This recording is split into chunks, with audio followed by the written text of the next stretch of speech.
হ্যাঁ গাইস, আসসালামু আলাইকুম। ইরাজ কিচেনে স্বাগতম। আজকে আমি পোলাও রোস্ট রান্না করব। প্রথমে আমি প্যানে পরিমাণ মতো তেল দিয়ে দিব। তেল দেওয়ার পরে এরপরে আমি পেঁয়াজ কুচি অ্যাড করে নিব। পেঁয়াজগুলো ভেজে নিব। ভেজে নেওয়ার পর ব্রাউন কালার হলে আমি ধুয়ে রাখা চালগুলো অ্যাড করে দিব। এরপরে কাঁচামরিচ, এলাচ, দারচিনি, আদা রসুন বাটা দিয়ে দিব। এরপরে পরিমাণ মতো লবণ দিয়ে দিব। নেড়ে চেড়ে ভেজে নিব চালগুলো।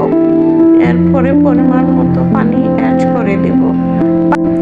পানি অ্যাড করার পর নেড়ে চেড়ে দিব। নেড়ে চেড়ে দেওয়ার পরে এরপর আমি তেজপাতা দিয়ে দিব। তেজপাতা দেওয়ার পর ঢাকনা দিয়ে তো আমার পোলাও রান্না হয়ে গেছে।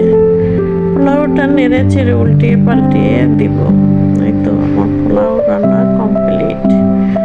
এখন রোস্ট রান্না করব। রোস্টের প্রথমে আমি ম্যারিনেট করে নেব।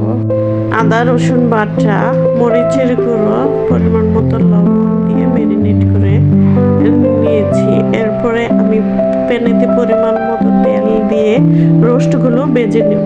রোস্টগুলো ভাজা হয়ে গেলে আমি উঠিয়ে নেব। তারপরে আমি পেঁয়াজ বেরেস্তা ভেজে নেব। ভেজে নিয়ে এরপরে আমি মশলাগুলো বেটে নেব। জয়ত্রী, এলাচ, দারচিনি, সাদা গোলমরিচ, জিরা গুঁড়ো, এগুলো বেটে নিয়ে এগুলো অ্যাড করে দেব। পেঁয়াজ, কাঁচামরিচ বাটা অ্যাড করে দেব। এরপরে আমি রোস্টগুলো দিয়ে কষিয়ে নেব ভালো করে। এরপরে আমি ফ্যাটানো টক দই অ্যাড করে নেব। নেওয়ার পরে নেড়ে ছেড়ে এরপর ফুটিয়ে নেব। ফুটানো হয়ে গেলে চিনি পরিমাণ মতো দিব। পেঁয়াজ বেরেস্তা দিয়ে দেব। এরপরে আমি উল্টিয়ে পাল্টিয়ে আবারও কষিয়ে ফুটিয়ে নেব। ফুটানো হয়ে গেলে এই তো আমি লেবুর রস অ্যাড করে দেব।